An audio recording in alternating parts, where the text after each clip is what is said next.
Isso aí, começando mais um papo aqui com os psicólogos Bela Vista. E hoje a gente quer conversar um pouco sobre as metas, né? De início de ano, de fim de ano, um pouco de como é que foi esse ano, como que você pensa, como que você avalia o teu ano e também como que você planeja o próximo ano, né? Então acredito que é uma coisa que nessa época todo mundo tá pensando um pouco nisso. E aí é interessante conversar sobre isso, né? Não sei se isso tá aparecendo bastante também na clínica para vocês e tal, as decepções com o que não foi feito, né? Talvez os planejamentos futuros, assim. E aí? Na Alguém? clínica sempre aparece, né? Não só no final, talvez possa intensificar em algum momento do final do ano, mas no geral nós estamos sempre planejando alguma coisa, desejando alguma coisa, prospectando algo e depende de como a gente vai viver esse planejamento, essa prospecção, aumenta-se a chance de dar certo ou também de dar errado. E não é porque nós planejamos algo, não é porque nós estabelecemos algum tipo de meta que ela vai ser atingida. Acho que o grande desafio também, ou um dos grandes desafios do processo de estabelecimento de metas, de programações, é saber lidar com as frustrações. Acho que esse é um grande exercício que a gente pode também falar aqui. Frustração diante de uma meta não atendida. E também das vitórias e meios para que a gente consiga estabelecer resultados também. Legal, legal. E aí, o que vocês dizem E sobre isso? essas datas que às vezes marcam assim, né, o encerramento de algum ciclo, início de outro. Então, agora chegando perto do final do ano, né, a virada de ano, às vezes a data do aniversário também tem essa representação. Acaba que tem um fenômeno meio psicológico mesmo, né, das pessoas meio que se prepararem para iniciar coisas a partir daquela data, né? A partir daquela virada. Então acaba que, principalmente quando se trata de virada de ano, muita gente fica meio que mais reflexiva, assim, pensando em como foi o ano, no que conseguiu executar, o que foi legal, o que não foi. E meio que se preparando também para um próximo ano. Às vezes criando, né, aquelas listinhas de meta pro ano que vem, essas coisas. E muita gente acaba não conseguindo também, né? Executar as metas, né? E às vezes até as mesmas metas, né? As mesmas metas, assim, em vários anos e... Não conseguiu num ano, bota de novo lá, velho. Vamos ver se nesse vai, né? Acho que o legal das metas, que é uma coisa que a gente pode começar estruturando aqui, é que a meta não é ou não precisa ser uma regra, né? A meta é um objetivo que a gente deseja alcançar. Então, se a gente deseja alcançar, a gente precisa estabelecer passos para que isso se torne possível. O grande lance aí é tentar estabelecer metas ou objetivos reais. Vou dar um exemplo aqui. Quero fazer 1 milhão ao longo desse ano. Para a grande maioria das pessoas, 1 milhão não é uma meta possível. Então, eu já começo perdendo, né? Começo perdendo porque para ganhar 1 milhão, eu preciso de ações, eu preciso de trabalhos específicos, de projetos específicos para que eu desenvolva, para que eu conquiste esse 1 milhão. Então, eu preciso estabelecer uma meta, antes de tudo, de qualquer meta, estabelecer uma meta possível, a partir da realidade que eu vivo, a partir do momento que eu estou vivendo, a partir das coisas que eu tenho. Porque senão eu construo só frustração. Então, pensar em meta, eu preciso pensar onde eu estou hoje, o que eu tenho hoje, o que eu posso fazer hoje em direção ao que eu quero. Sim. Talvez se eu pensar, eu quero fazer 1 milhão em 5 anos, isso se torne mais possível. Então, ao invés de eu começar desejando em 1 ano fazer 1 milhão, que tal eu começar querer fazendo, sei lá, 200 mil reais? Para que então eu vá alcançando o meu maior objetivo. Então, a minha sugestão é, ao pensar em metas, ao pensar em planos, pensa onde você está, os recursos que você tem, para que você estruture de fato uma meta real, uma meta possível de ser realizada, para não gerar frustração, decepção e desencorajamento, que é o que geralmente acaba acontecendo. Eu planejo algo inatingível, não consigo, e começa a dizer, a minha vida não dá certo, nada dá certo, minha vida não funciona, eu sou um fracasso, eu sou um azarado. Quando, na verdade, você só se planejou mal. E acho que é importante, né, a gente pensar do porquê, né? Por que a gente faz esses planejamentos, pensa essas metas, né? Porque, de uma certa forma, estava aqui pensando que é uma maneira de você organizar a vida, mas fazendo recortes, né? Recortes no tempo mesmo, né? Porque o que acontece? Se a gente deixa uma ideia muito vaga na cabeça, assim, a impressão que dá é que a gente pode realizar ela em qualquer momento. E aí outras coisas vão engolindo. Para quem tem uma rotina pesada, as rotinas do dia a dia vão te engolindo, né? As obrigações do dia a dia vão te engolindo. E você vai deixando uma coisa que você gostaria muito para trás. Ah, não, depois eu faço. Quando você planeja, estabelece algumas metas, podem ser metas semanais, podem ser mensais, podem ser anuais, enfim, X. Vai depender do que cada um faz. São pequenos recortes no tempo que tenta trazer o tempo mais para um lado concreto e traz visibilidade para que você possa gerar ação, né? Então, um bom planejamento, um planejamento realista de metas para a vida, eu acho que ele é uma boa bússola, ele dá um bom direcionamento para a gente conquistar coisas. Você faz um recorte no tempo, você deixa concreto, você sabe o passo que tem que ser dado, né? E aí acho que as coisas acabam saindo melhor. Sim.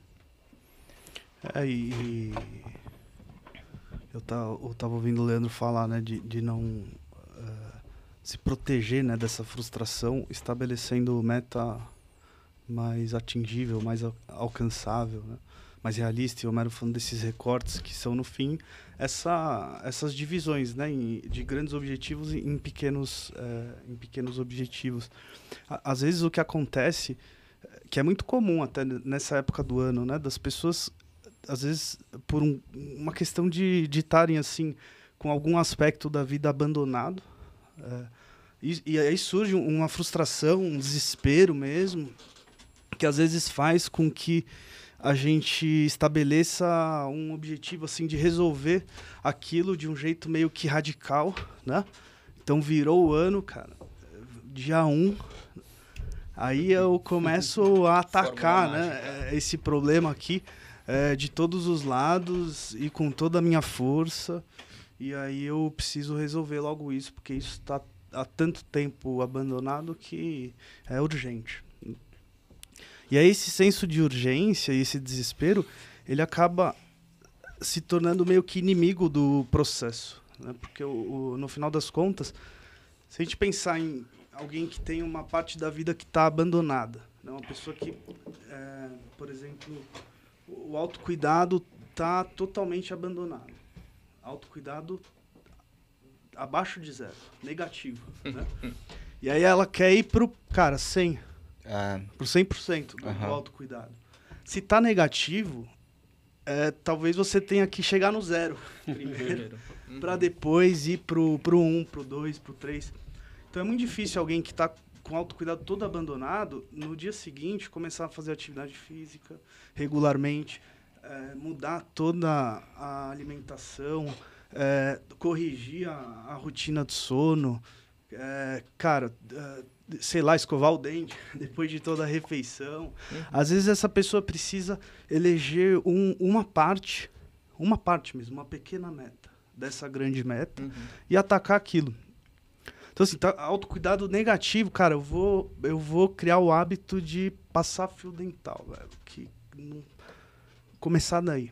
E aí eu vou passar pelo menos uma vez por dia, eu passo. E daqui a pouco é muito mais fácil de você conseguir. No final da semana você fala, pô, consegui, deu certo. O sentimento é de realização, é de satisfação. Agora, se você quer atacar todas as coisas, no primeiro dia você já não consegue. E o registro que fica é de fracasso. Então, a chance de você continuar ou tentar de novo no dia seguinte, depois de uma experiência de fracasso, ela diminui. Só que se você tem uma experiência de realização, a sua autoconfiança ela sobe um pouquinho para você eleger uma outra meta e conseguir conquistar, sabe? Ou se não tentar fazer uma investigação do que mais te incomoda, né? No caso, né? É que às vezes tem coisa que, cara, não dá pra você abordar assim diretamente. Às vezes a abordagem é indireta, cara. Você vai meio que pela periferia. Vai sair na mão direto com uma coisa que te incomoda muito. Vício às vezes é assim, cara. Você não vai sair na mão com aquilo de frente. Você vai meio que abordando de um jeito mais indireto.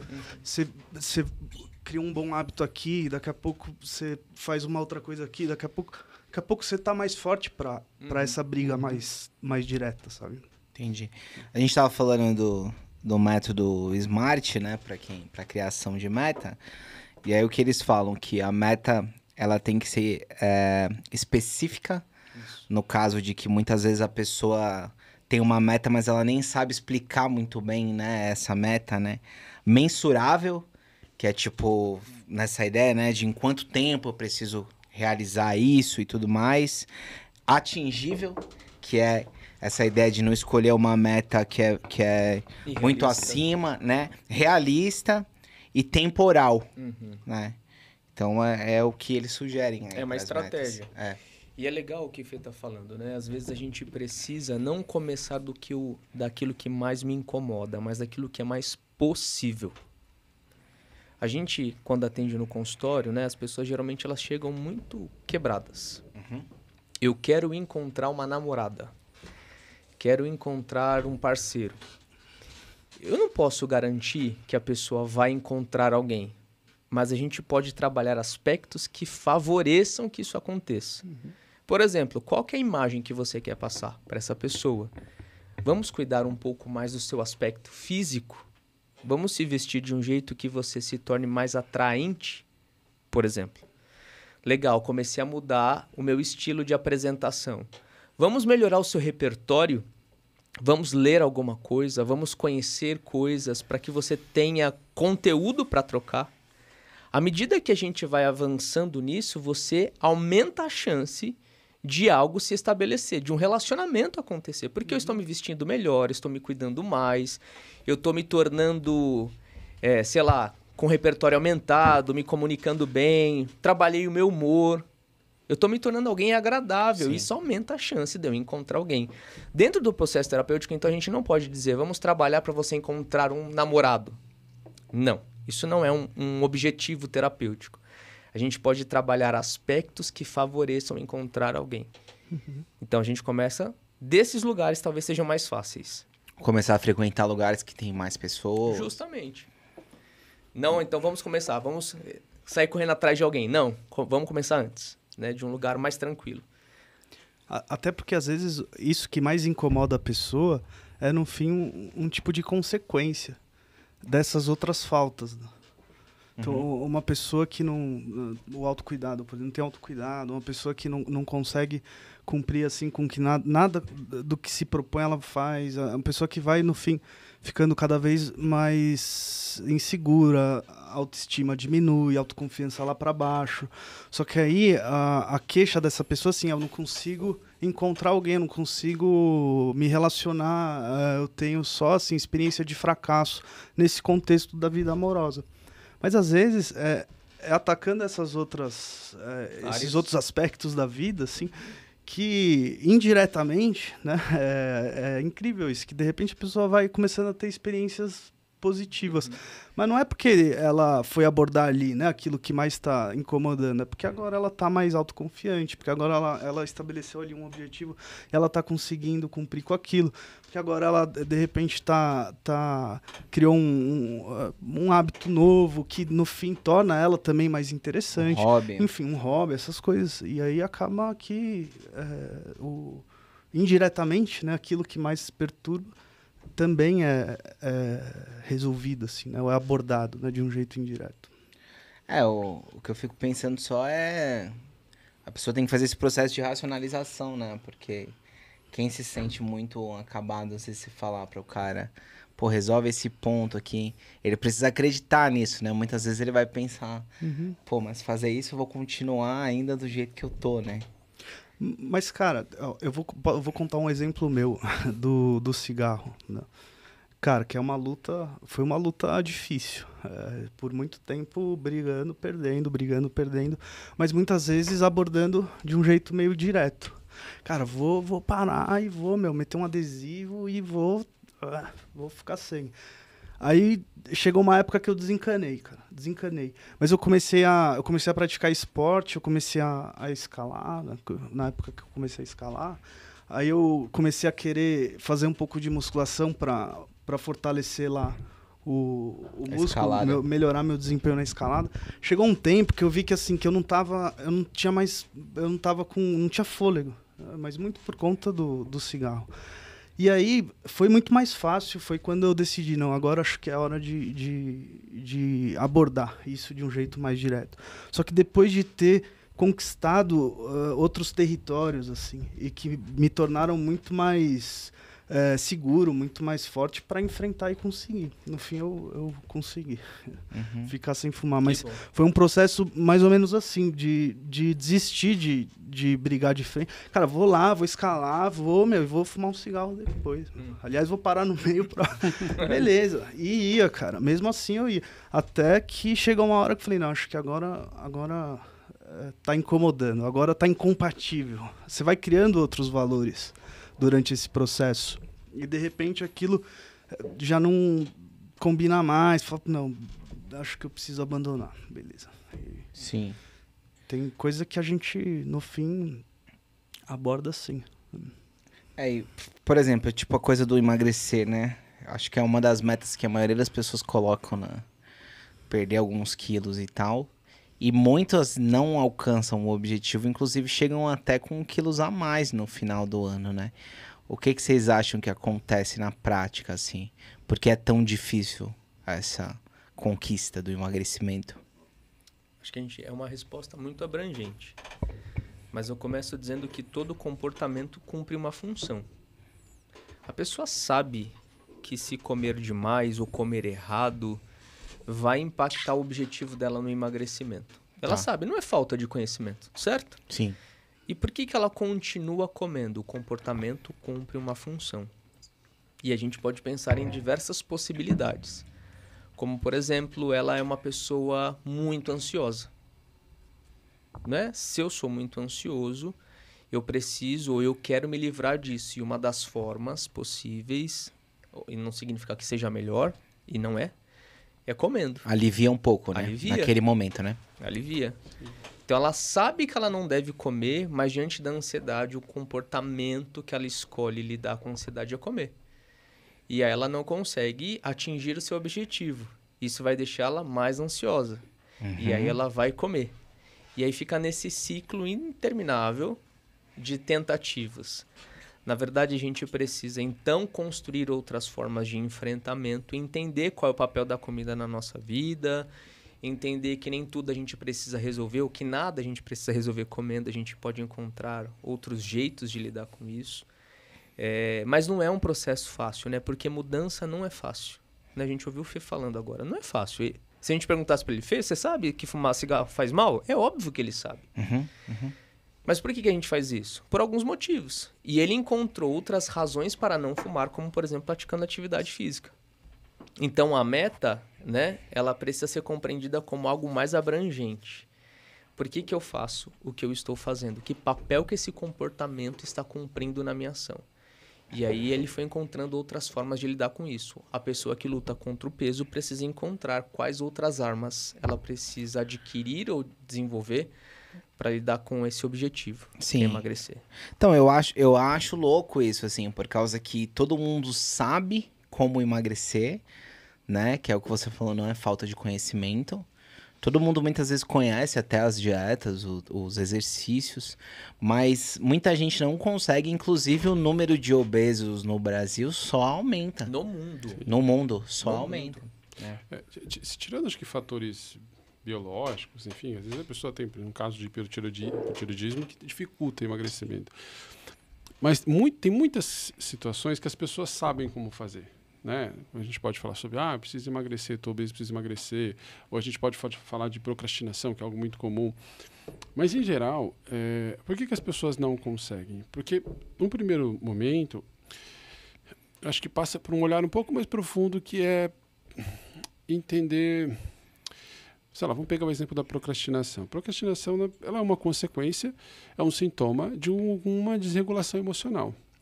E é isso que as pessoas não têm consciência. Elas têm consciência do que elas precisam fazer para, sei lá, para fazer aquele algo, né? Preciso fazer meu TCC. Então ela sabe que ela precisa sentar na cadeira, na frente do computador, pegar o livro, ler. Ela sabe disso. Mas por que ela não consegue executar? Porque existe algo que ela não sabe, que o que é essa desregulação emocional? O que é esse impeditivo, né? Porque assim, ela entra em conflito, ela sabe que racionalmente ela precisa fazer, ela sabe como fazer, mas ela não consegue fazer. Então tem uma força maior ali operando, né? E dizendo assim, olha, não vamos fazer. E que força é essa? Por que ela acontece? Que é aí que eu falo que tem a ver com essa desregulação emocional. Então eu vou dar um exemplo para ficar prático. Se a pessoa está com receio de fazer, sei lá, o TCC, porque por algum motivo ela está preocupada com a aprovação ou não desse TCC, com a aprovação em relação ao olhar desses outros, pode ser os professores, os colegas de trabalho, e ela tem muito medo, por exemplo, de se sentir humilhada, né? Putz, se eu for mal, o pessoal vai me criticar, eu vou me sentir humilhado, vou me sentir envergonhado. Cara, é esse medo que está atuando ali e que está gerando essa desregulação. Ou seja, o fato dele procrastinar tem a ver muito mais com uma proteção a uma eventual situação de humilhação ou de vergonha. Por isso que essa força é maior. Então, ela não vai fazer mesmo. Entendeu? Então, a primeira coisa que as pessoas precisam identificar, vale emagrecer, vale para procrastinar, é o que está desregulado? Que emoção ali que eu tô com medo? Que força é essa que está exercendo? É isso que as pessoas têm a dificuldade, porque elas não têm essa consciência. Mas como identificar isso? Aí psicoterapia, entendeu? Aí porque é muito, são nuances, não é igual para todo mundo. Uma pessoa que tem dificuldade para emagrecer é por um motivo, a outra é por outra. Cada um tem as suas dores. Então, aí é na psicoterapia que eu acho que é o melhor lugar, que você identifica o que está desregulado para que você não precise gerar o sintoma. Né? Então, por exemplo, você identificou qual que é os seus medos, o que a procrastinação está te protegendo? Identifiquei. Então, você faz todo um trabalho de racionalizar sobre aquilo. Será que faz sentido? Não faz sentido? É provável esse medo? Não é provável? Enfim, aí tem todo um trabalho específico. Depois disso, você faz que tipo de trabalho? Você faz Pegar a procrastinação, por exemplo. Vamos lá, alguém que está com dificuldade de fazer uma atividade. Eu identifiquei que eu tenho realmente muito medo de me sentir envergonhado e humilhado, ou que as pessoas vão achar de mim. Beleza, identificou isso. Ponto. Aí o que a gente precisa fazer? Bom, a gente precisa atuar em cima, precisa melhorar isso. Então você vai fazer também uma leitura de ambiente. Né? O que é a leitura de ambiente? Bom, eu preciso começar a fazer, eu sei o que? Eu sei que o cérebro adora novidade, eu sei que o cérebro adora o prazerzinho. Então eu vou criar um ambiente que favoreça eu fazer aquilo. Né? Então, você vai tirar o celular do lado, você vai para um lugarzinho isolado, enfim, você vai criar um ambiente que favoreça você fazer aquela coisa. Né? Isso vale para emagrecer, ou seja, você entra numa assessoria esportiva, você cria um ambiente, você cria um lado social ali para te ajudar. Contrata um personal. Contrata um personal, você cria um ambiente. E depois você vai para a organização temporal. Porque tem gente que o problema não é a falta de dinheiro. Por exemplo, Fernando. Falta do quê? O problema não é a falta de dinheiro. É o meu caso. Sobrando. Ficar me expondo aqui, Marcos, sair na rua aí, a galera. Então são várias etapas aí que a gente procura exercer para poder, né, trabalhar. Isso vale para... Por isso que eu tenho que identificar, às vezes, o sintoma, o que está desregulado emocionalmente. Sim, Mas verdade. e tem uma coisa que é interessante, que o que a gente sente, principalmente esses sentimentos, assim, a ansiedade, a irritação, o mau humor, a tristeza, o ressentimento, a raiva, geralmente eles dizem sobre alguma coisa que está acontecendo aí, algum problema que você precisa descobrir, que você precisa confrontar, que você precisa explorar, que você precisa elaborar, que você precisa resolver. Só que esses sentimentos, eles geralmente não conduzem a gente para a causa do problema. Eles conduzem a gente para a manutenção dos maus hábitos, assim, para aquilo que vai proporcionar alívio naquela hora, para aquele desconforto, para aquilo que vai proporcionar um tipo de solução que é muito paliativa. Então, no fim, o desafio é também explorar o que você está sentindo e não atuar, né? Mobilizado por aquilo que você está sentindo. Porque Se você não precisa resolver, né? Entendi. Não precisa resolver necessariamente, né? A angústia, né? Porque você tenta resolver, né? Com a comida, né? Não é nem resolver, seria ótimo. Mas não esse tipo de resolução. Porque isso aí é tentar se anestesiar, aliviar aquilo que está desconfortável. Deixa de ser um comportamento de evitação. Resolver é olhar para o problema. Cara, eu tenho um medo enorme de me expor, nesse exemplo que o Homero estava falando, de ser humilhado, de passar vergonha, de ficar exposto. Então, eu preciso explorar isso, eu preciso confrontar esse medo, eu preciso enfrentar, ou pelo menos enfrentar no meu imaginário, hipoteticamente. Às vezes você não precisa ir lá enfrentar, mas você precisa se ver capaz de enfrentar. E aí, de repente, fica mais fácil não procrastinar. Você falou do autocuidado, né? Eu já ouvi o exemplo de quem é casado ou namora com alguém muito ciumento, né? E aí, muitas vezes, a pessoa vai deixando de ter o autocuidado, que é pra ela, como se fosse inconscientemente, ela deixar de ser um alvo de olhar dos outros, né? E aí, ela vai deixando de se cuidar, né? E tem também, às vezes, o parceiro atuando contra mesmo, né? A pessoa fique ali, que a pessoa se sinta bem, confiante, bonita, com um corpo legal e tal, que não é perigoso, né? Porque de repente minha parceira muito muito atraente, muito bonita, muito confiante, eu fico inseguro, né? Eu me sinto ameaçado, então é melhor que ela não se sinta desse jeito. Tem casal que tem essa dinâmica mesmo, que é bem, bem nociva, né? De um jogar contra o outro. Vira uma guerra. A gente chama de relações sintomáticas, né? Um sintoma de um encontra o sintoma do outro e se casam, porque eles se alimentam. Muito complicado.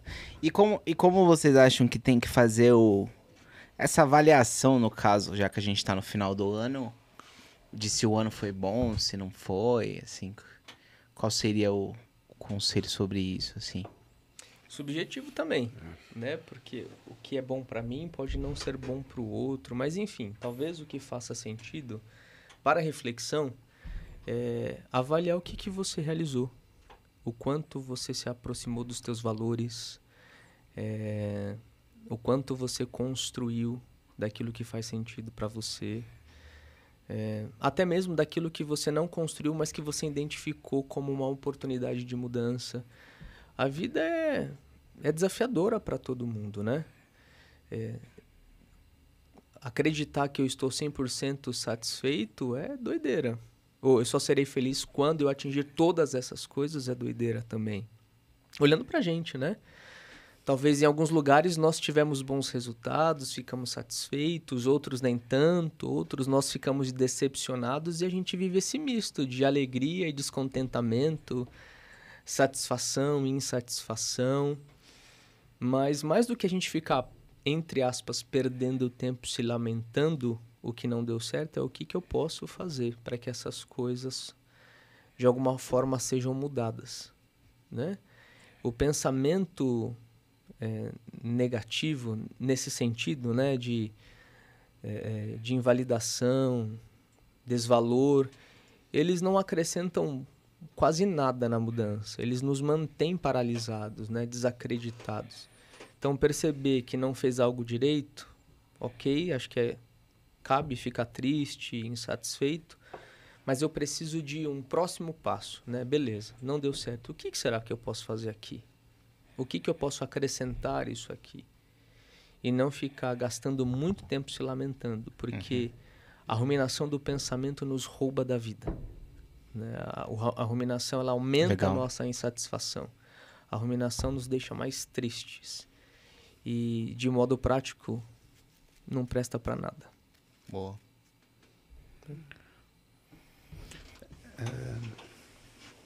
Sobre a sua pergunta, não tem muito o que acrescentar. O Leandro, depende muito dos valores de cada um, porque o que tem valor, o que é importante para você.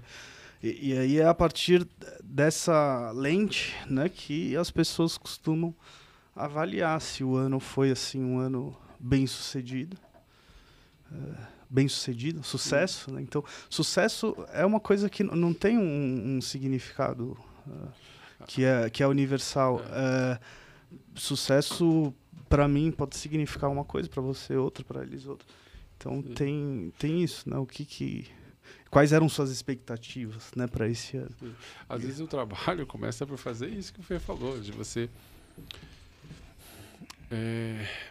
ajustar junto com o paciente a régua que ele usa para avaliar se o ano dele foi bom ou não.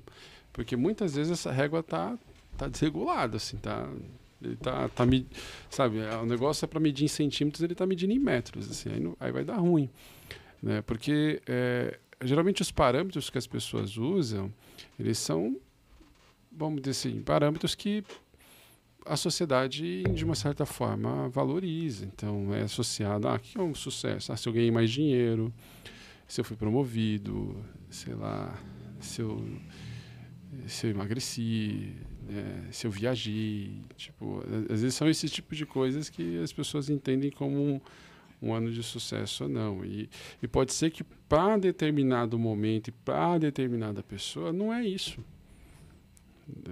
Aliás, não é nenhum momento daquilo ainda, né? Tem outras coisas. Então, às vezes o trabalho primeiro é ajustar essa régua de medida, assim, que é tipo, vamos lá, vamos avaliar de onde você partiu, onde você chegou, o que você valoriza, as coisas que são importantes, né? Porque muitas vezes a pessoa ela mede errado e fica com a sensação de que ela teve um ano ruim, porque ela não viajou, né? Ou porque ela ainda não casou, porque não arrumou um namorado ou uma namorada. Pô, mas não arrumou uma namorada, mas melhorou extremamente a relação com ela mesma. Ela conseguiu ter ali um relacionamento, por exemplo, ela não se sentia atrativa e em determinado momento daquele ano ela começou a perceber que ela foi se tornando mais atrativa, né? Não tá namorando? Não tô, mas percebe da onde você saiu, para onde você chegou, olha como muita coisa melhorou. Então, às vezes, tem que fazer começa daí. Né? Até ver se essa régua é autêntica. É autêntica, exato. Faz sentido medir, né, o sucesso do meu ano a partir desses critérios. Tem esse jogo que é meio que universal, todo mundo jogando. Então, é o sucesso profissional, financeiro, as conquistas materiais, o relacionamento. Mas, às vezes, tem um outro jogo que acontece meio que ao mesmo tempo, em paralelo, mas que, às vezes, é de uma ordem superior, assim, mas, ao mesmo tempo, é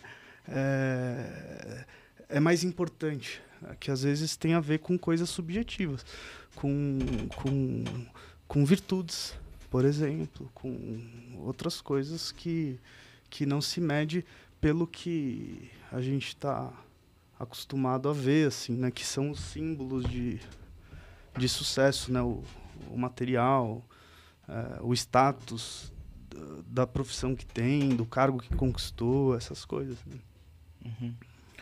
Mas vocês não acham que falta também um pouco de foco, disciplina, garra, vontade em muitas pessoas, assim? Cara, não, vai lá.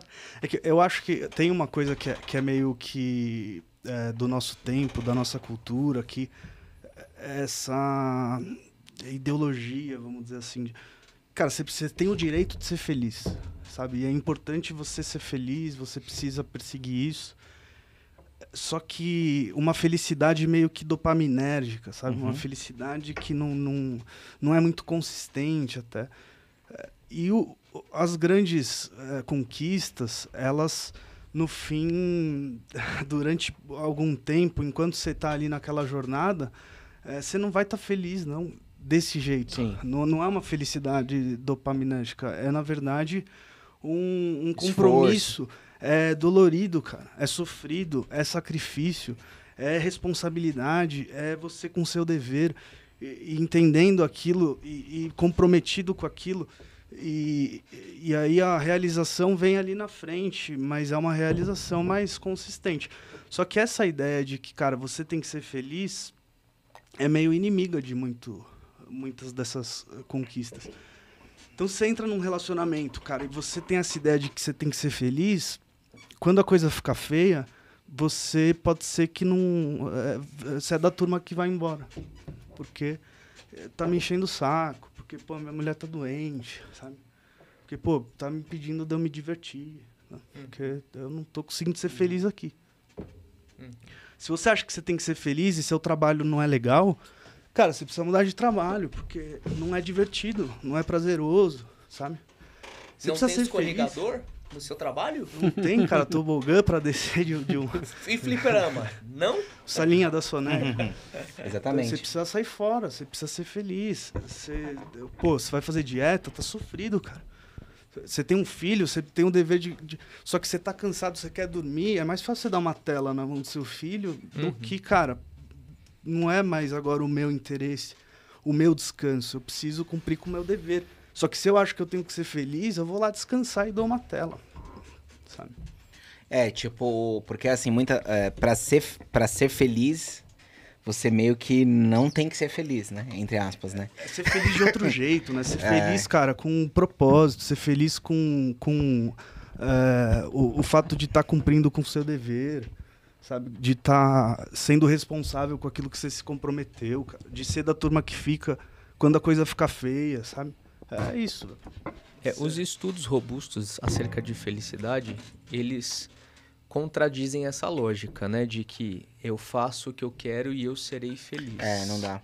Não é isso que a ciência está apontando como meio para ser feliz, né? Parece que a felicidade ela é fruto de algo que vem do sofrimento, da disciplina. Não estou falando da penitência. Exemplo, um exemplo que a gente está usando aqui, quero ficar no shape, beleza? É legal fazer dieta? Não. Não. É legal ir para academia? Não. Mas esse é o caminho para você ficar no shape.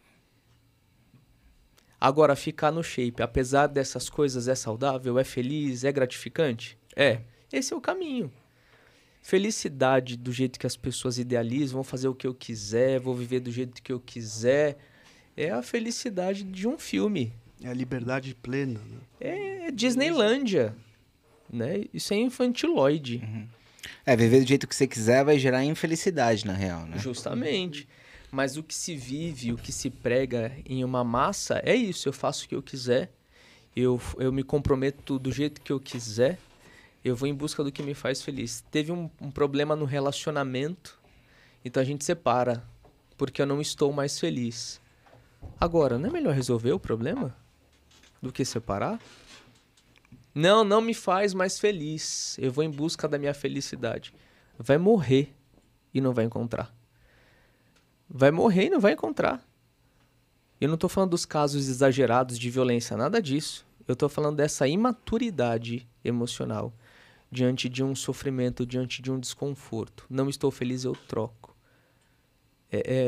A gente vai para um lugar de pouca profundidade, de pouca disciplina, de pouca maturidade. E por isso que cada vez mais nós vemos as pessoas adoecendo e infelizes, na era de total liberdade. Na era de muitos direitos e poucos deveres. Pouca responsabilidade. E eu estava pensando aqui, né? É que a gente não aprende, acho que a gente, de uma certa forma, não aprendeu a estar contentado, né? A estar contente, né? O contentado no sentido de contente mesmo. Não é o contentado no sentido da ausência da ambição. Não é do contentado do acomodado, não é isso. Mas o contentado no sentido de estar contente. Porque quando você olha para a vida, eu faço muito esse exercício no consultório. Quando você olha para a vida, eu sempre pergunto para as pessoas, se você parar para analisar mesmo, para a sua vida, enfim, para as coisas, você vai perceber que você precisa de muito pouca coisa para estar bem. Eu não falo nem ser feliz, eu falo para estar bem. Você olha para a tua vida e você fala, cara, eu tenho isso aqui que eu gosto de fazer, eu gosto de estar com tal pessoa, eu gosto dos meus amigos. Você tem poucas coisas ali que você fala, cara, isso tem um potencial muito grande de me deixar bem, né? Só que a gente não olha para isso e fala assim, pô, que legal, né? Que isso me deixa contente, assim, né? Pô, é bacana já o que eu já tenho. A gente passa por cima disso como se fosse algo, beleza, tá dado, e eu tô sempre focado no próximo, assim, sabe? No desejo, no ideal. E isso gera essa dificuldade de olhar pro hoje, pro que você já tem. Porque a gente fala de propósito, mas eu também outro exercício que eu faço, né? As pessoas, elas romantizam a ideia de propósito, como se propósito fosse, sei lá, eu agora tá lá na faixa de Gaza, trabalhando no Mais Médicos e salvando vidas, assim, tipo, isso é cara, propósito nada mais é do que olha pro teu dia a dia, olha para a quantidade de pessoas que você se relaciona no trabalho, na família. Se você é uma pessoa agradável, se você é uma pessoa leve, se você é uma pessoa do bem, você já está tendo um grande propósito, você já está influenciando muita gente. Um bom dia que você dá, a maneira com que você fala com um colega de trabalho, a maneira com que você trata a tua família. Cara, tudo isso é propósito. Tudo isso é propósito. E ali a gente não percebe. E isso faz muita diferença. Ao longo de uma vida de 70, 80 anos, a pessoa que você foi, a quantidade de pessoas que você se relacionou, a quantidade de pessoas que você influenciou e foi influenciado, isso é um puta de um propósito. E a gente tem que olhar para essas pequenas coisas. Eu acho que é importante olhar para essas pequenas coisas. Porque quando eu olho para isso com esse olhar de contentamento, não de acomodação, como eu disse, mas de contentamento, eu falo, que legal. Sei lá, vou dar um exemplo hoje. Não querendo me dar como exemplo, mas eu pratico isso, né? Eu tento exercitar isso. Acordei cedão, levo meu filho para treinar, acompanho o treinamento dele. Legal, gosto, né? Volto, atendo, faço um almoço rapidinho, pego um puta de um trânsito, uma correria desgraçada para estar aqui, tô aqui com vocês, conversando aqui, saio daqui, volto pro consultório, vou atender. Baita de uma correria, né? Dizer assim que prazerzão, assim, aquela coisa de... Não, né? É tudo corrido, né? Pressa e tal. Mas eu gosto. É gostoso, porque eu estou fazendo algo que para mim faz sentido, é algo que eu escolhi. Então, assim, acho que a gente tem que ter esse olhar dessas pequenas coisas que a gente já tem. Você fala, cara, que diferença que essas coisas fazem? Às vezes eu não preciso de tudo aquilo. Só está me deixando ansioso, só está me deixando mal. Então, acho que ter esse olhar é importante. Que é o que você falou. Se for pensar o que você precisa de fato, é pouca coisa mesmo, né? Eu acho que o propósito também tem muito a ver com compromisso. Às vezes, o seu papel familiar, tá ali o seu propósito. E às vezes isso também te ajuda a ter propósito em outras coisas. Então, assim, o trabalho, por exemplo. Muitas vezes o trabalho ele serve a um propósito que está fora dali do próprio trabalho, do próprio ambiente de trabalho. Então, se você tem família, você tem que bancar, você tem que pagar conta, às vezes o seu trabalho cumpre com esse propósito.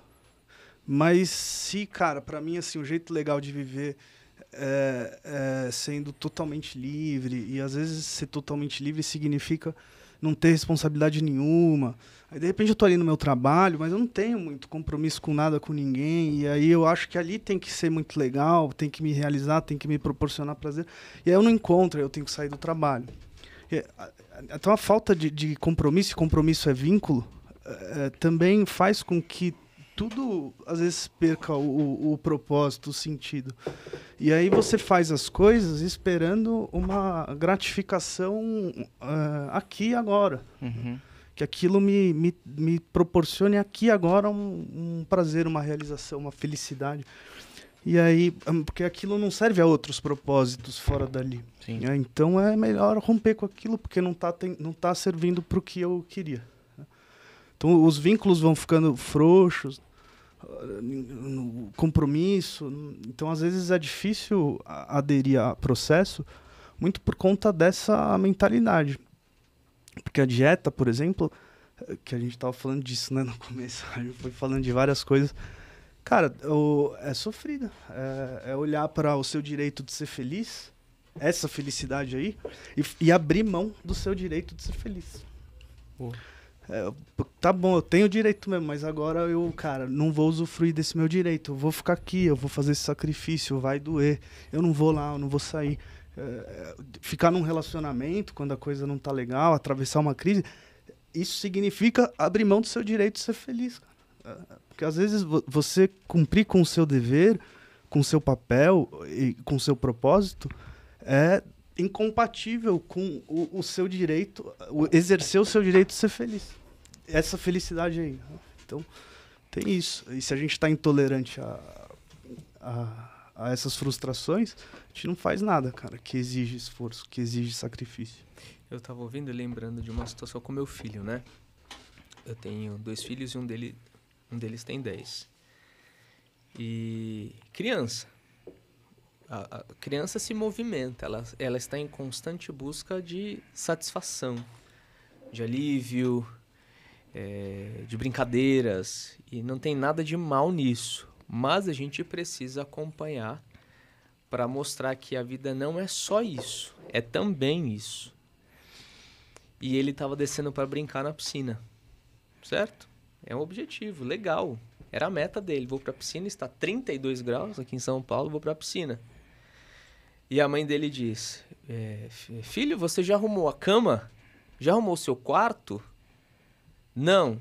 Então você não vai descer. Poxa vida, eu quero brincar, eu quero ir para a piscina. Ela disse, eu também quero que você vá. Tá calor, eu quero mesmo que você desça, mas antes, cumpra esse objetivo. Arrume a cama. Mas eu não gosto de arrumar a cama. E a minha fala de sempre de casa aí, quem disse que precisa ser gostoso arrumar a cama? Nem tudo que a gente faz precisa ser gostoso. Nem tudo que eu faço tem que ser prazeroso. Precisa fazer sentido. Faz sentido arrumar a cama? Faz sentido, para o quarto ficar organizado. Faz bem pra gente, faz bem pra casa. E a cultura da nossa casa, arrumar as coisas. Então tem um objetivo, que é arrumar a cama. Então você arruma e vai fazer o que você quer. Que também é bom, que também é legal e que a gente também deseja que você faça. Acho que falta um pouco disso para quem quer viver uma vida com sentido e com propósito. Entender que no meio do processo a gente vai ter que fazer muita coisa chata, muita coisa desconfortável, mas que faz sentido e que faz parte do processo. Então fazer isso amadurece a gente até para curtir de um jeito diferente o nosso momento de felicidade, o nosso momento de prazer. Porque é uma vida só de prazer. E é uma frase que eu uso, né? Quem vive vivendo o prazer, viverá para ser destruído. Pergunta para um usuário de droga como é que é a vida. É extremamente pela busca do prazer ou pela evitação do sofrimento. Como é que é a vida de um usuário de droga no final de contas? Uma vida destruída. Pergunta para um cara que joga compulsivamente se não é adrenalizante. Ai meu Deus, que delícia que eu tô aqui. Uhum. E depois, como é que fica? Destruído. Né? Diga lá. Você tava falando, esses dias eu tava pensando nisso, de como a busca desenfreada pelo prazer, ela tira do ser humano o que ele tem de mais sofisticado, que é essa consciência temporal. Essa capacidade de agir para atender o interesse do seu eu do futuro. A busca desenfreada, o vício, a dependência, não tem mais eu do futuro. Não existe mais esses eus do futuro. É eu aqui e agora. Então é como se a pessoa passasse a viver como um animal mesmo, cara. Você perde o que você tem de mais sofisticado, que é a consciência temporal. Você ficar incapaz de compartilhar com você lá da frente. Você é aqui agora, aqui agora, aqui agora, aqui agora. Não importa nada, cara. Nada. Não importa o outro. Aí vai perdendo outras coisas, né? A capacidade também de empatizar, de levar em consideração os interesses do outro, o bem-estar do outro. Vai se desumanizando, cara. Você sacrifica o futuro pelo momento, né? É a lógica lá do Isaac e do Isaú, né? Uhum. É um movimento hedonista. E aí a gente tem uma ferramentinha aí do nosso lado sempre que é exatamente isso que o Fê fala, cara. Celular, rede social, ele drena. Cara, que é o aqui e agora, velho. O TikTok, eu posso falar depois, o TikTok e o YouTube Shorts é veneno, velho, pro cérebro. É um veneno pro cérebro. E o negócio é feito pra você ficar lá, né? Não é sem querer, né? Não foi tipo, de repente criamos esse instrumento. Tem a lógica do caça-níquel, né? Da máquina de caça-níquel. O Jordan Peterson fala assim, se você tem um propósito, um objetivo, você tem um lugar, um destino. E se as coisas que você faz hoje, aqui e agora, o tempo todo, a forma como você aproveita o seu tempo, tá a serviço desse seu destino, tá te levando para esse seu destino, tudo que você faz ganha sentido, ganha significado. Tudo que você faz tá carregado de significado.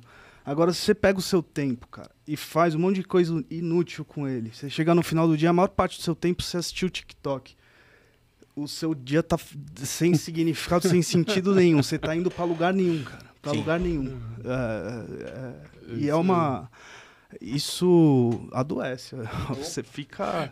Em algum nível você sabe disso. Num nível emocional você sabe disso. E não tem como o cara defender, né? Não, Tô assistir TikTok, não tem como o cara defender. Eu acho que é por isso que é importante a gente ter... Cara, a gente tem que ter consciência, mínima consciência de como a gente funciona. Né? Porque, cara, a gente sabe, o cérebro adora novidade. Então, pô, shortzinhos ali são novidade a cada 30 segundos, a cada 1 minuto. Aquilo vai te prender mesmo. Né? Sai um vídeo, uma coisa aleatória, depois vem outra. Novidade. Cara, a gente vai parar e pensar sobre como a gente funciona. Né? Porque se a gente não parar e pensar, a gente só vai no automático. E o automático vai fazendo isso, vai drenando a vida, né? Vai deixando a vida empobrecida, vai deixando propósitos de lado, vai deixando objetivos de lado. E quando vê o tempo passou, aí chega a final de 2023, a pessoa olha para trás e fala... Aquela perguntinha da música da Simone, né? Então é Natal, e o que você fez? E o que você fez, exatamente. Pelo TikTok. Só o que eu tive vontade de fazer. E qual foi o resultado disso? Merda nenhuma. Falência. Né? Merda nenhuma. Mas assim, por isso que... Falência múltipla. Mas se a gente tem noção... olha só, se a gente tem noção de como a gente funciona, desse potencial destrutivo, a gente pode criar ferramentas para lidar com isso. A gente pode criar, você pode querer colocar outras coisas no lugar, criar uma rotina que te mantenha, às vezes, distante disso. Né? Porque tem coisas mesmo que a gente tem que assumir, cara, que isso aqui é mais forte do que eu. Então, tá tudo bem a gente assumir que tal coisa é mais forte, que a gente não tem controle sobre determinadas coisas. Pô, beleza, tá tudo certo. Eu sei que se eu for por ali eu me lasco. Não vou conseguir parar, não vou conseguir... Vamos criar ferramentas outras, vamos, né? Como é que eu crio um estilo de vida que me proteja de algumas coisas? E assim, você tem que ter uma consciência que em relação a toda essa dopamina que gera o TikTok, essa diversidade de estímulos e de novidades, fazer qualquer coisa vai ser chato. Então é óbvio que o cara, por exemplo, vamos supor que o cara tá com uma meta de sair um pouco do TikTok para começar a ler mais. Os primeiros dias que ele lê vão ser mais chatos do que o TikTok, obviamente, né? Por causa que o livro não vai ter a variedade de estímulos que tem o TikTok e tudo mais. Que aí tá sendo muito falado hoje em dia sobre o tal do jejum de dopamina, né? Que é você descer um pouco a quantidade de dopamina que você se submete, a quantidade de prazer, para que você comece a voltar a ter prazer nas coisas que são menos estimulantes, né? Então, assim, eu acho que todo mundo tá precisando fazer um pouco disso. E aí você vai ter que dar uma forçada, né? Por exemplo, os primeiros dias talvez do livro sejam meio complicado, talvez meio entediante, aí você vai acostumando de novo, né? E para tanto é importante, né, Marcos, a gente estabelecer metas reais. Se eu não tenho o hábito da leitura, ler um livro por semana é loucura. Começa lendo 5 páginas por dia. Começa lendo o gibi da Mônica. E talvez seja chato as 5 páginas. No começo, você também vai ter que ter um pouco de esforço, né? Porque a gente tem intolerância ao desconforto. Né? Porque isso não é sofrimento, isso é desconforto. Eu fico desconfortável, é um hábito que eu não tenho, né? Um comportamento que eu não tenho. E é desconfortável, tudo que é novo gera algum tipo de desconforto. E ao invés de nós evitarmos, porque isso não resolve o problema, a gente precisa permanecer. Porque é chato, mas tem sentido. E é isso que eu gostaria que as pessoas entendessem. Né? A gente não desiste de algo porque é chato. A gente desiste de algo porque não faz sentido. Faz sentido ler? Faz. É chato? Talvez seja, mas continue. Faz sentido ler. Faz sentido ir para academia? Faz. É chato ir para academia? Para uma grande parte das pessoas, sim. Eu devo desistir porque é chato? Não. Faz sentido. Continua. A gente não precisa se mover só porque é prazeroso. A gente deve se mover porque faz sentido. E aí a satisfação vem lá na frente. E é uma satisfação sustentável e duradoura. E tem uma parada que, assim, essa estimulação da rede social, do vídeo, do TikTok, ela é muito barata, assim. Não exige nenhum esforço. É praticamente zero de esforço. Não te custa nada. A leitura te custa um esforço. Então, assim, é uma estimulação que você é passivo. Você fica totalmente passivo. Então, qualquer coisa que vai te custar um pouquinho que seja, um pouquinho de esforço, o seu cérebro já, cara, não, porque isso vicia, né? A estimulação, o entretenimento, a dopamina que você consome parado, cara, a custo zero, o seu cérebro quer dessa daí. Só que é isso, ela é muito, é muito barato o custo, é zero, é de graça, né, praticamente, mas a consistência também desse prazer é também, assim, que nem droga mesmo, né?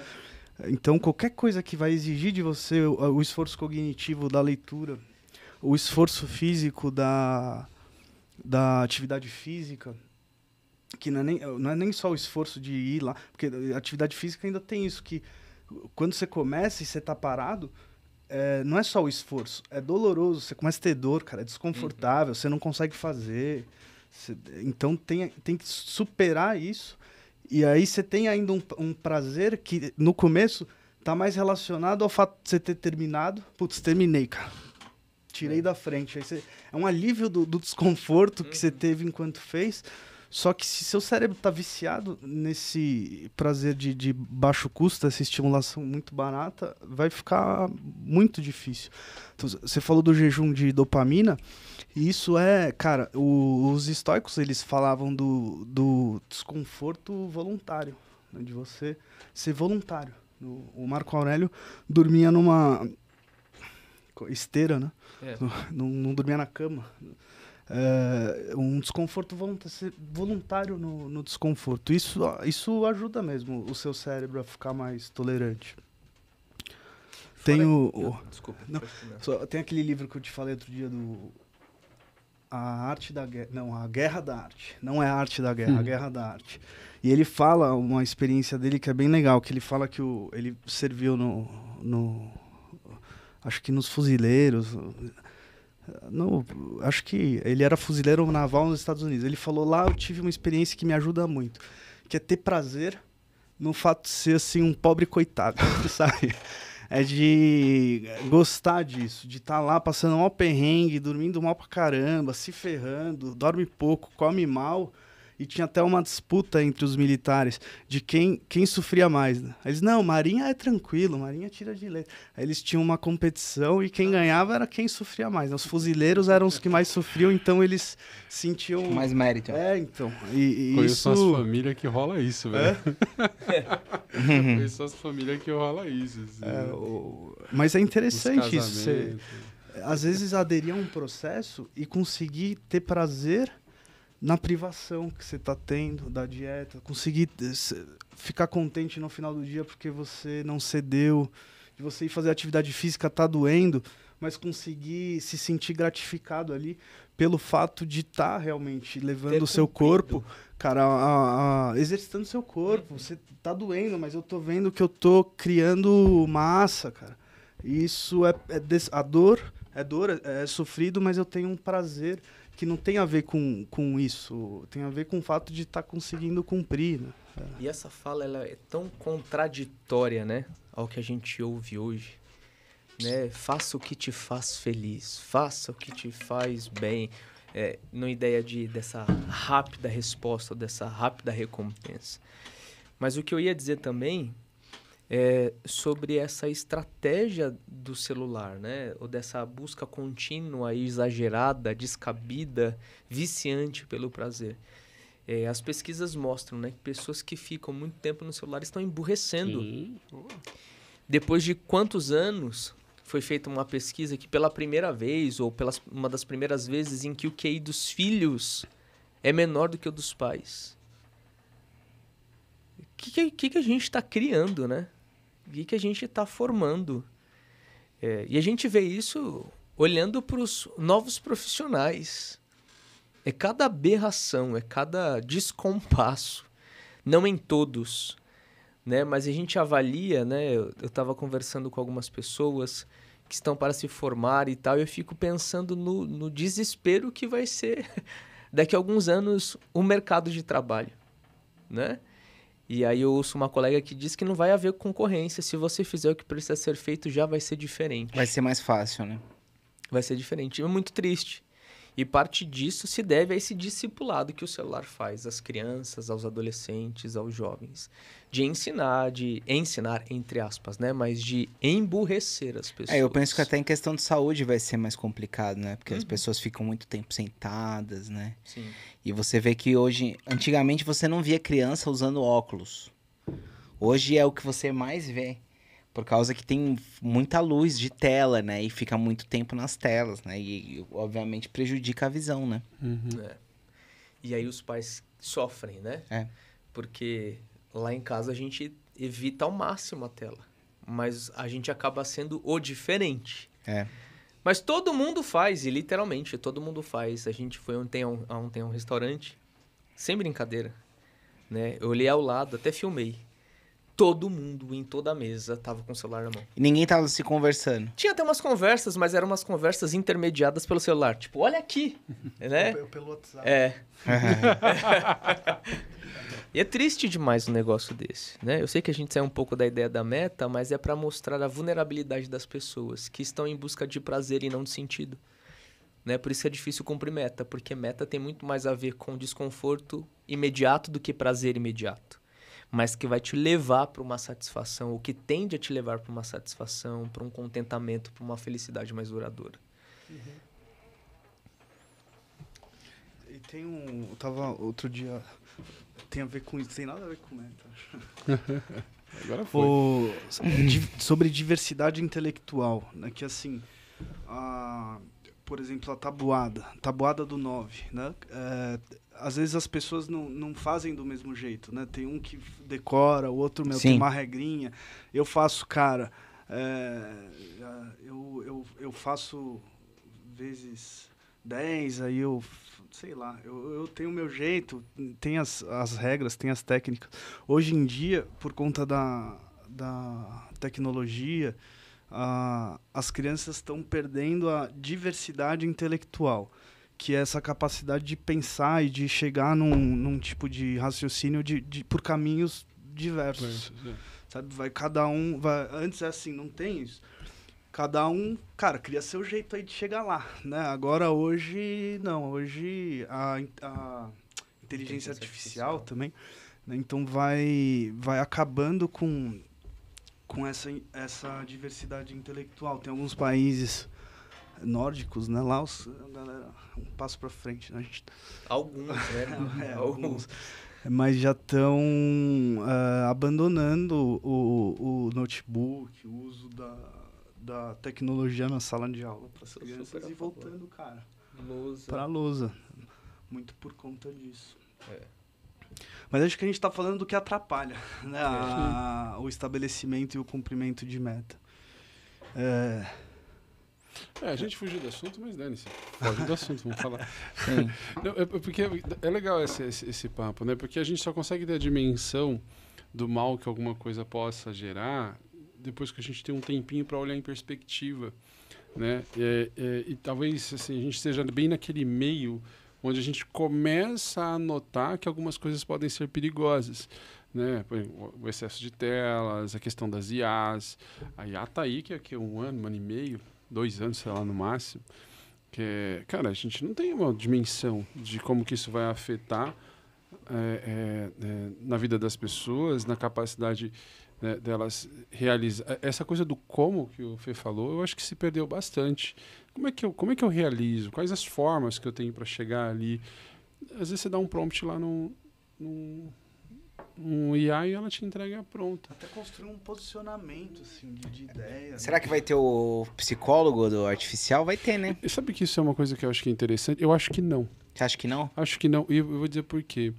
Porque até onde eu sei, né? Óbvio, a gente não é especialista nisso, então parênteses, né?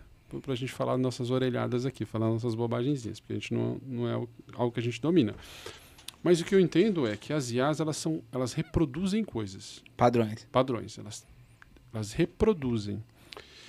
E relação humana precisa de subjetividade. Não é reprodução, é criatividade. Então, eu acho que se tem uma profissão que eu acredito que não vai ser possível de substituir, porque você não consegue... Neurônio espelho, cara, é só ser humano que tem. Sim. Empatia, é só ser humano que tem. Então, assim, acho que as IAs não chegam nisso. Elas podem, por exemplo... Pegar um livro de psicologia e falar, provavelmente é isso, né? Você faz um teste ali de personalidade e ela pode dar alguns direcionamentos sobre o que fazer. Tô me sentindo ansioso. Isso. Faça isso e isso. Isso, de uma maneira objetiva. Assim, cara, mas a questão da subjetividade, eu acho que não vai ser possível. E por isso que eu acho que a nossa profissão tende a se valorizar mais. Porque a gente sente falta do outro, cara, dessa relação. Existe uma magia que acontece na relação. A gente sente isso na relação com nossos pacientes. Eu acho que o psicólogo vai ser uma das poucas profissões que vai ter mais trabalho do que profissional. Sabe? Tem mais demanda do que profissional. Tipo, em um futuro, assim, eu acho que vai faltar psicólogo. Muito embora o número de inscritos nos vestibulares deste ano, a psicologia foi um dos cursos mais concorridos. Ah, é? É. No entanto, a gente se preocupa muito com a qualidade. Formação. Tá muito desafiadora. Sim, não posso dizer o que eu penso, mas eu vou... A qualidade das formações também, né? Não dos profissionais só, mas das escolas, né? Mas isso que o Lê falou, acho que a qualidade de formação, ela tá em várias áreas, assim. Mas também é proporcional à geração, né? Então, isso que eu tô Tudo dizendo. aquilo que a gente falou aqui entra nessa questão. Isso, dá uma galera que tem dificuldade para esperar, que é tudo muito rápido, que é tudo muito pronto. Que aí, tipo, fizer as provas, já pega os resumos prontos, sabe? Assim, tipo, você já não escreve tanto mais, você pega as coisas prontas já, você, né? Aprender a pensar e a realizar, às vezes, é uma coisa um pouco mais difícil. Eu acho que também outra coisa que me preocupa, de verdade, assim, agora, enfim, vamos brincar aqui. Outra coisa que me preocupa muito, por exemplo, é que a impressão que eu tenho, é só uma impressão, obviamente, é que cada vez mais vai ficar difícil distinguir o que é realidade do que é verdade. Sim. Né? Porque hoje em dia você, pega aí um celular, você reproduz a voz de alguém, você reproduz a imagem de alguém. Como é que você sabe se é aquela pessoa não falando? Mas o ruim é que a indústria busca isso, né? Então, mas assim, como que a gente como sociedade vamos nos relacionar com a realidade? É meio que, assim, cara, o que vai ser real, o que não vai ser real? Como que a gente vai fazer? Eu entendo que o que é verdadeiro tende a ter mais valor. Pelo menos eu enxergo dessa forma, porque aquilo que é falseado vai ficando muito comum.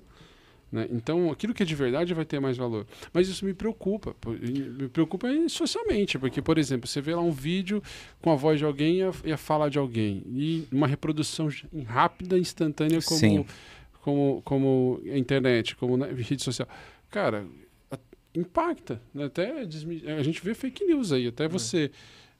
Né? Até as pessoas entenderem que alguma coisa não era verdade ou não, já fez um estrago. Né? Essa é uma preocupação, na verdade, de todo mundo, assim. Os caras já estão existindo, né? Os deepfakes, assim, que são bem parecidos, né? O cara põe o Obama falando um negócio, põe o, né? Nossa. Mas eu acho que talvez a sociedade vai ter uma tendência também a desconfiar mais das coisas, né? Quando souberem também que esse mecanismo já tá bem avançado, né? E eu acho que, tipo assim, talvez ele não vai causar tanto estrago no sentido de que a gente fica pensando assim mais apocalíptico, né? Porque já foi levantado várias questões, porque, por exemplo, vai ser possível colocar você estuprando alguém, entendeu? Com a sua cara, e aí, tipo, como que você vai falar que não é você, sendo que entendeu? O vídeo é com a tua cara perfeito e tudo mais. Então, o que a gente espera é que comece a se considerar essa hipótese, então, de não ser verdadeiro qualquer coisa, né? vai ter que subir o questionamento, senão não vai ser possível a vida, né? Por isso que eu acho que vai ter uma valorização daquilo que é verdadeiro. Tende a ser mais... É engraçado, né? Porque a tecnologia, de uma certa forma, ela promovia uma comunicação e um relacionamento, às vezes, distante. Enfim, para a internet e tal. Como essas coisas começam a acontecer, você já começa a não ter dúvida do que é real e do que não é, a coisa começa a voltar pro presencial. Você começa a ter, fala, eu sei que o Lê tá aqui, entendeu? Tipo, que não é... Um holograma. É um holograma. Olha como as coisas... É muito louco Vamos voltar. E alguns estudos recentes, né, apontaram que essa questão do isolamento, da solidão, começa a ser considerado um fator de predisposição a demências. Ah, é? É algo que é assustador, né? Nós estamos cada vez mais solitários. E a solidão, esse distanciamento social pode ser considerado um fator de predisposição ou desencadeador à demência. Nós precisamos de gente. Sim. Porque a gente vai se desenvolvendo do ponto de vista intelectual, não só, mas interagindo, conversando, falando. A linguagem, ela no fim ela é como um símbolo, né? A palavra é um símbolo que te coloca, ela representa coisas que a gente pensa, que a gente está sentindo. Sim. A gente coloca na palavra e a palavra é o que a gente usa para se comunicar. Então, uma pessoa que não tem relacionamento, que não tem, ela fica empobrecida. A criança, cara, é importantíssimo. O Winnicott falava, né, muito do brincar. Então, você vai a criança brincando com outra criança, no fim é como um microcosmo social, assim, né? Porque tem a brincadeira, estabelece o objetivo da brincadeira, estabelece, então, quais que são as regras de cooperação ou de competição para se chegar naquele objetivo e a interação. E aí precisa, às vezes, controlar os impulsos, né? Em nome do objetivo do jogo e do respeito também aos limites dos outros, aos direitos dos outros. Então, quando você a criança não tem essa oportunidade, ela é prejudicada. Depois fica muito difícil. E as crianças estão mais solitárias. Na tela. Não só as crianças, os adultos também. A galera quer ter só um filho. Quando A quer. galera Não quer ter filho. E quando quer ter é um, né?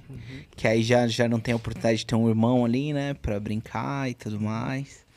É os problemas modernos, né? Filho único a gente já sabe que é aquela desgraça. Não, Que é aquela desgraça de ser humano. Não é assim. Você né, Marcão? Eu não. Não é assim. Por isso eu critico. Quem é único não sabe dividir nada. Não...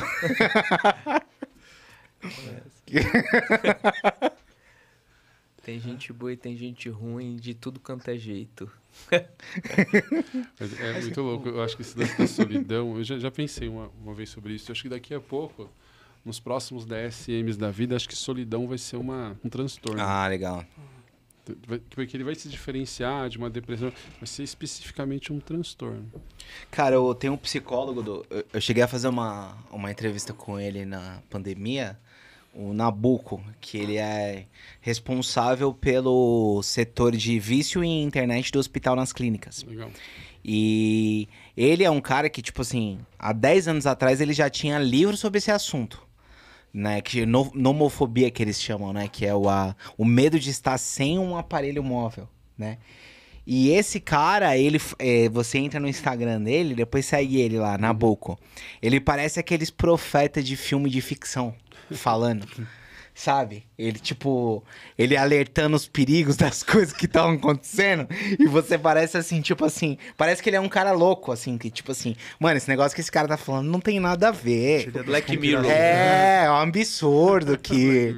É tipo isso, é um absurdo que vai causar demência, o TikTok. É engraçado até seguir o perfil dele, que parece desconectado com a realidade, sabe? Mas você sabe que... Mas interessante quando a radiação surgiu, as pessoas não tinham noção de radiação, né? E teve, eu não lembro agora qual que foi o país, foi na Inglaterra, enfim, na Alemanha, as pessoas usavam radiação, não lembro para quê, e às vezes colocavam as coisas com radiação na boca, achando que tipo, dava nada, porque tinha um efeito, tinha um ganho, né? Acho que o raio-x, né? Foi na época descoberta de raio-x, enfim, não vou me recordar historicamente agora o lance, faz muito tempo que eu vi isso. E aí depois começaram a perceber câncer de boca, as pessoas, depois de um tempo que elas foram ver. É muito difícil explicar uma coisa que não existe, né? Que não Exatamente, existia ainda, né? Que aparentemente parecia inofensivo naquela época e depois foram ver o quanto que aquilo gerou de mal. Então precisou daquele olhar em perspectiva. Então eu acho legal, né?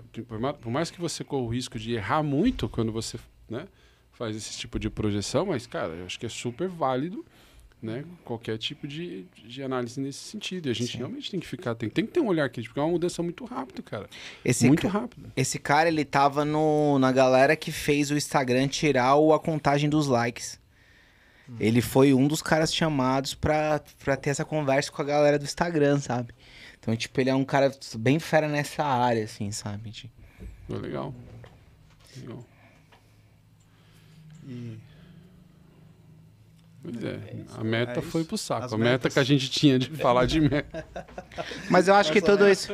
Não, mas... cumpriu, Não, lógico que não. Por causa que falar de meta é falar sobre distração, né? Sim. E as distrações do nosso tempo são essas, né, cara? Tipo, TikTok, internet, celular. Então, tipo... Por causa que, na verdade, esses são os ladrões de tempo, né? O principal, Hoje. Os principais, dia, com sim. certeza. É. Por causa que parece uma coisa muito prática, mas que talvez ninguém reflete, né? É igual a própria coisa de dizer que não tem tempo mesmo, né? Tipo, todo mundo gosta de falar que não tem tempo. Mas quanto tempo você passa no celular, né? O iPhone tem aquele contador, né? De falar quanto tempo você passou nele. E é tipo isso, cara. Às vezes você passou 4 horas por dia, tá ligado? E você fala que você não tem tempo. Sim. Drena, né? Drena muito. Drena muito mesmo. Academia é 1 hora, sabe? É, Tipo, você passou 4 no celular e você fala, Sim. não tenho tempo pra fazer academia. Cara, mas um exercício bem feito, 30 minutos, às vezes você consegue fazer um Sim. cardio legal. É. Né? Enfim, não é esse o ponto, não. É o que eu falei, eu acho que tem muito dessa... acho que de pensar a sociedade, né? Fazer uma reflexão sobre o que a sociedade tem valorizado, como que a gente enxerga o mundo. Eu acho que o olhar crítico ele ajuda muito, né? A gente ter essa autoconsciência, essa percepção daquilo que funciona pra gente e do que não funciona. É sair do automático, uma coisa que eu gosto de falar sempre, assim, sai do automatismo comportamental, sai do automatismo, analisa, pensa no porquê, faz sentido, não faz sentido, por que eu sou assim, por que eu não sou assim, por que eu quero isso, por que eu não quero. Eu acho que isso ajuda muito. Na hora da gente fazer as nossas escolhas, na hora da gente direcionar a vida, na hora da gente dar sentido para as coisas, né? Porque eu posso dar dependendo do ponto de vista que olhar, eu dou um sentido diferente. Sei lá, você está com um copinho de plástico aí do teu lado, né? Pela perspectiva, por exemplo, de um artesão, isso é uma peça de alguma obra que ele vai fazer. Pela perspectiva de um designer de objetos gráficos, isso daí vai encaixar em alguma outra coisa, em um outro modelo. Pela perspectiva de engenheiro de material, ele vai analisar o modelo. Cada um vai olhar de uma perspectiva e dar um sentido para aquilo.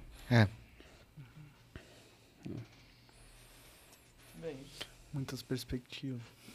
Eu estava falando e isso diz muito sobre as infinitas possibilidades de caminhos, de destinos. Isso às vezes é meio inimigo também do estabelecimento de metas. Assim, você ter muita possibilidade. No campo da possibilidade você pode ser muita coisa. Você pode... potencialmente, você pode fazer muita coisa. Você seria bom em muita coisa. Você poderia explorar e desenvolver muitos, né, dos seus potenciais. E isso, às vezes, faz com que a gente fique parado, na verdade, né? Olhando para todos esses caminhos. Ter muita escolha é ruim. É isso. Cardápio, você quer ler o cardápio todo, é melhor ler as primeiras coisas e já decide. Se você ficar lá, não, isso não. Eu sou muito assim. Mas é porque, no fim, isso diz sobre a evolução, né? A gente, conforme vai evoluindo, sai aquele funcionamento de sobrevivência e reprodução, perpetuação da espécie, que a meta era essa, o objetivo, o destino era esse, para todo mundo igual, indo para o mesmo caminho. Aí a gente vai evoluindo e agora a gente pode ir para muitos destinos. Só que às vezes a gente precisa optar por um e sacrificar todos os outros que existem no campo da possibilidade. Isso é menos angustiante do que ficar olhando para todos e não caminhar para nenhum. Eu tinha um professor que dizia, você não pode ter tudo o que quer, na hora que quer e do jeito que você quer. Assuma a angústia da escolha. E eu acho que é isso mesmo, né? Quando a gente escolhe uma coisa, a gente abre mão de todas as outras. Mas isso não quer dizer que é ruim necessariamente. Não precisa ser ruim. E é um risco, né? E toda escolha que você faz tem riscos. Tem percas também. E prejuízos. Sabe que um dia eu fiquei brisando sobre isso. Assim, se é vivido dessa forma, não é uma escolha. Porque se eu vivo, vai imaginar, se eu escolho uma coisa, né? E lamento aquilo que não... As outras renúncias que eu precisei fazer por aquela escolha, então não é uma escolha. E é o quê? Sei lá. Mas assim, porque eu acho que a escolha tem a ver com assertividade, assim, a ideia do contentar é isso. Não vou lamentar se não foi outra coisa, porque o que eu queria era isso. É que eu acho que tem muito a ver com um tipo de... uma postura psicológica diante da sua escolha. Porque às vezes a gente escolhe, mas sente que foi forçado a escolher. Assim. Eu fui por ali, mas putz, eu tive que ir por ali. Ou seja, eu não fui voluntário na minha decisão. Percebe? Então, aí não eu fui involuntariamente para lá. Mas isso a gente, por mais que a gente se sinta assim, e por mais que às vezes pode ser que seja, em algum nível você tenha sido pressionado por diversas circunstâncias para seguir por ali. Não é uma boa postura psicológica essa. Sim. Porque, primeiro, né, é aquela coisa do... Às vezes o dever, ele vem com essa característica também. Então, você ficar na sua cama, por exemplo, esperando o despertador tocar para você ir pro trabalho. Aí ele toca, aí você olha e tem mais 5 minutos. Aí você fica mais 5 minutos. E aí você vê, não, eu poderia ficar mais 15 e ainda daria tempo. Você vai adiando esse enfrentamento. E no fim, não é você que enfrenta, é o dever que te enfrenta. É o dever que te tira da sua cama. Então, não, mas é um posicionamento psicológico defensivo. Você vê o dever vindo, cara, e fica... Ele vai me pegar, cara. Não é um enfrentamento voluntário. E eu acho que tem a ver com isso que você tá falando. Porque o enfrentamento voluntário, cara, eu vou pegar o meu dever antes dele virar na esquina lá. Eu que vou pegar ele, cara. Não é ele que vai me pegar.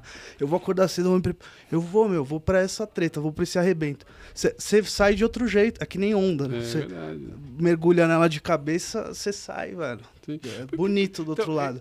Você fica evitando, velho. Ela te leva embora, cara. Eu acho que é isso que é legal, a gente justamente poder fazer dessa forma, fazer os enfrentamentos, escolher isso. Eu não vou lamentar o que eu deixei. Fiz, eu que quero, é meu, pronto. Suicídio é isso, né? Você escolhe a morte antes dela. Zoeira, brincadeira.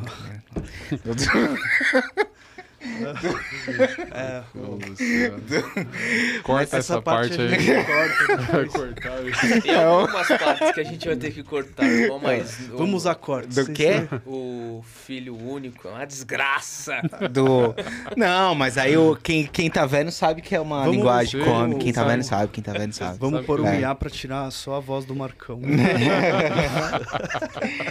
Mas essa parada que você tava falando da escolha, o que eu sinto é que a maioria das pessoas não escolhe nada, né? Porque tem um dizer que dizem assim, quem não escolhe é escolhido, né? E eu acho que a maior parte das pessoas, elas acabam sendo escolhidas, por exemplo, muitas vezes acabam tendo um trabalho porque foi o primeiro trabalho dela de alguma forma e aí ela seguiu uma carreira dentro daquela empresa que foi a empresa que ela já teve o primeiro trabalho, ou muitas vezes teve o filho sem planejar e acabou casando, sabe? Assim, eu acho que o mais comum é meio que as pessoas não escolherem. É que isso já é uma escolha. Isso já é uma escolha. Não se planejou. Às vezes você não escolheu não se planejar, podia ter se planejado. Mas ele não tá consciente. Como então, não? Mas... Tipo, ele não falou assim, ó, eu não vou me planejar. Mas ele é responsável. É isso, sim. Agora, é porque essa sensação, ela no fim, ela produz uma... É a vitimização. Uhum. Sabe, putz, ó, como a vida é injusta, olha o que acontece comigo, olha o trabalho de merda que eu tenho, olha, eu não escolhi, eu tive que vir por aqui. E aí é uma pessoa que no fim fica ressentida, acha que assim, que no fim a vida, aí todo mundo é opressor, né? O trabalho é opressor, Todo o mundo sistema é deve. opressor, os pais são opressores, tá todo mundo em dívida com ela porque tá roubando dela o direito de ser feliz, né? De se realizar. Então, mesmo que ela às vezes tenha que ter aceitado assim alguma coisa que não foi no fim uma escolha muito voluntária, assumir uma responsabilidade, ou seja, uma postura de enfrentamento voluntário, se apropriar daquilo como se fosse mesmo uma decisão minha, é o melhor que você tem a fazer, cara. É o melhor que você tem a fazer, se você não tem escolha. Por isso que eu acho que passa para a pessoa ter consciência de como ela funciona. Por exemplo, você deu esse exemplo desse cara aí. Sei lá, ele tinha um sonho de ser... Sei lá, tinha um sonho de ser psicólogo. Aí ele entra numa empresa para pagar a faculdade, e aí ele até faz uma faculdade... Foi promovido e vai ficando. Quando vê, ele tá totalmente distante daquilo que ele um dia quis na vida.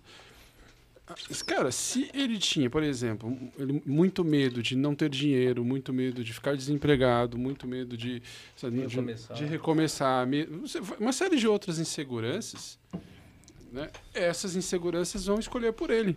Sim. Entendeu? E se ele não tem consciência disso, aí entra naquilo que o Fê falou, a vitimização, Cara, você precisa ter consciência de como você funciona, de quais são as suas questões, de fazer esses enfrentamentos. Né? Por isso que as pessoas vão dessa ideia de que fui escolhido. Não, nunca é. Né? A gente sempre está fazendo. Só que às vezes a gente não tem consciência de quais forças, entre aspas, estão ali por trás, direcionando as nossas escolhas. Assim, se a gente fosse olhar para um lado social, assim, político, né? Se essa discussão estivesse havendo na USP, por exemplo, qual seria a ideia? De que escolha é um privilégio. Que muitas pessoas não têm a possibilidade de escolher, entendeu? Uhum. Tem esse viés, assim, né? Tem gente que acaba fazendo o que dá e vivendo como dá, né? Tipo... Quem escolhe profissão, com o que quer trabalhar, cara, classe média e pra cima. O pobre não tem muito... como escolher o que tem que fazer, mas isso não é como que se deu assim o processo que no fim desencadeou ali, né, assim, desembocou a pessoa ali no que ela faz, mas a postura que ela tem em relação àquilo.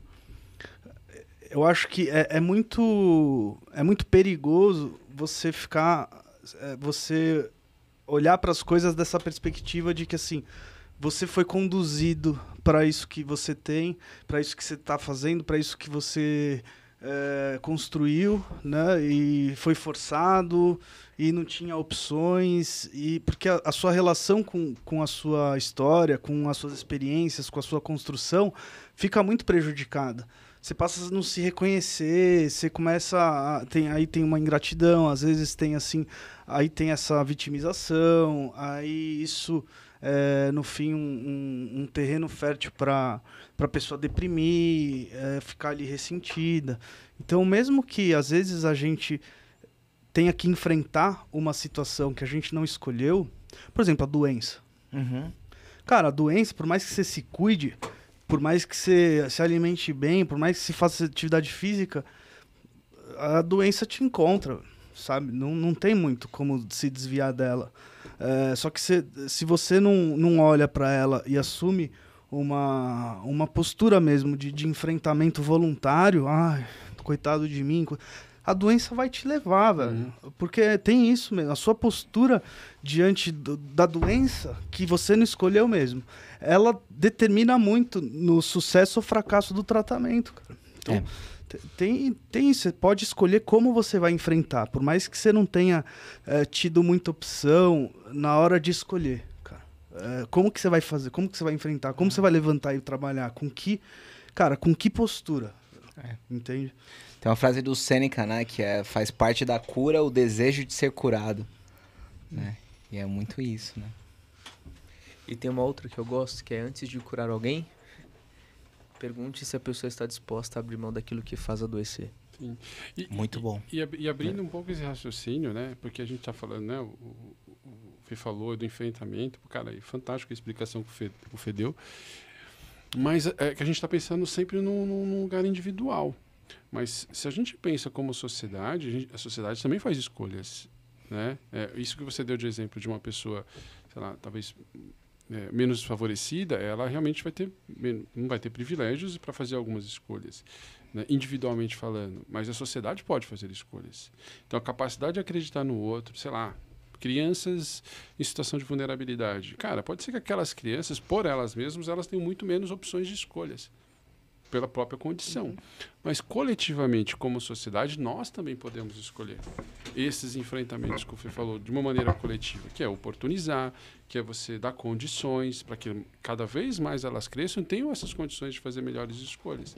Sem dúvida, né? Isso, né? Mas como a gente sai um pouco da esfera individual, acho que coletivamente, como sociedade, a gente também tem que fazer escolhas nesse sentido. E quando a gente acredita no outro, a capacidade, cara, o poder que tem para uma pessoa, quando alguém acredita em você, é um negócio impressionante. E pensando de um contexto mais individual mesmo, que você tem um trabalho lá que, cara, não tem prestígio nenhum, que é de um status social inferior mesmo. Se você assume, assim, uma postura de ser responsável, sabe, de ir lá e cumprir com o que você se propôs. Se você é da turma que não espera o dever te tirar da cama, você vai encontrar ele antes. É bem provável que você consiga criar uma condição para uma oportunidade melhor. Se você assume uma postura de, putz, que merda de vida, que merda de trabalho, que merda de classe social, você provavelmente vai ficar ali. Sabe? Num contexto mais individual, isso também faz muita diferença, a forma como você enfrenta os seus compromissos, sabe? Os seus deveres. Muito bom. Bom, acho que é isso, né? Legal, bom. Ficamos por aqui. Se o pessoal quiser aí entrar na página do Psicólogos Bela Vista, lá no Instagram. E é isso. Um abraço, até mais. Fazer um fechamento, né? Não sei se vai postar inteiro.